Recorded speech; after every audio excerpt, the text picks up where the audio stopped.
முதலாவது பொல்லாங்கு நம்முடைய இருதயத்திலிருந்து பொல்லாத சிந்தனைகளாக வருகிறது. அங்கே பொல்லாங்கான சிந்தனைகளாக நம்முடைய இருதயத்தில் என்ன செய்கிறோம், புறப்பட்டு வருகிறது செய்ய பார்க்கிறோம். அப்ப இந்த இப்படிப்பட்ட பொல்லாங்கான சிந்தனைகளை விட்டு நாம் என்ன செய்ய வேண்டும், விலக வேண்டும். ஏனென்று சொன்னால் இவைகள் ஒரு மனுஷனை என்ன செய்துவிடும், தீட்டுப்படுத்தி விடும். பொல்லாங்குகள் இருதயத்திலிருந்து தோன்றி அது புறப்பட்டு வந்து ஒரு மனுஷனை என்ன செய்து விடும், கரைப்படுத்தி விடும், தீட்டுப்படுத்தி விடும். 15-19 வாசிக்கிறோம். இருதயத்திலிருந்து பொல்லாத சிந்தனைகள் புறப்பட்டு வருகிறது, இவைகளே மனுஷனை தீட்டுப்படுத்தும் என்று சொல்லப்பட்டிருக்கிறது. கண்பானங்களே, பாருங்கள், பரிசேயரை வந்து நம்ம பார்க்கிறோம். புறமே அவர்கள் சுத்தமாக இருந்தார்கள், புறமே சுத்தமாக இருந்தார், வெளிப்புறமாக சுத்தமாக இருந்தார். ஆனால் உள்ளே பார்க்கும் பொழுது அவருடைய உள்ளம் எப்படி இருக்கிறதா, பொல்லாப்பினாலே நிறைந்திருந்தது, பேராசையினாலே பொல்லாங்குகளினாலே நிறைந்திருந்தது என்று சொல்லி வேதத்தை வாசிக்கிறோம்.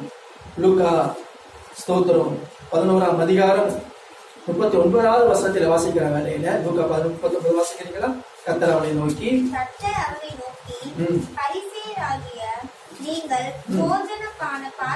போஜனபான பாத்திரங்களில் வெளிப்புறத்தை சுத்தமாக்குகிறீர்கள், உங்கள் உள்ளமோ கொள்ளையினாலும் பொல்லாப்பினாலும் நிறைந்திருக்கிறது. உள்ளமோ அதாவது பேராசையினாலும் கொடுமையினாலும் நிறைந்திருக்கிறது என்று சொல்லி ஆண்டவர் இயேசு சொல்லியிருக்கிறதை பார்க்கிறோம். எனக்கு அன்பானவர்களே, இன்றைக்கும் இப்படிப்பட்ட மனிதர்கள் பூமியில இருக்கத்தான் செய்கிறார்கள். வெளிப்பிரகாரமாக ஒரு சுத்தவான்களை போல இருக்கிறார்கள், ஆனால் உள்ளத்தில் எங்க இருக்கிறது, பொல்லாங்கான காரியங்கள் இருக்கிறது. சோதரம் இப்படிப்பட்ட மனிதர்களையும் விட்டு நாம் என்ன செய்ய வேண்டும், விலக வேண்டும் என்று சொல்லி பார்க்கிறோம்.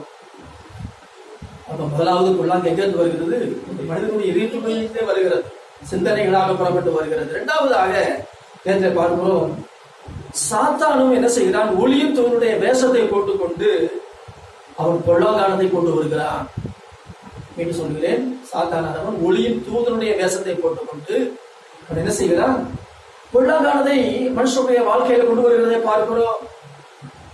சாத்தான் வந்து பாருங்க, ஒரு கருப்பு ட்ரெஸ்ஸை போட்டு வரதில்லை, அவன் என்னத்தை போடுகிறான், ஒளியும் தூதனுடைய வேஷத்தை போடுகிறான். பாருங்கள், சாத்தானுக்கு தூதனுடைய வேஷத்தை போடுவது என்பது அவனுக்கு ஒன்று புதிது கிடையாது. எனக்கு சொன்னால் அவன் ஏற்கனவே தூதனாக இருந்தவன். பாருங்கள், ஒரு குடிகார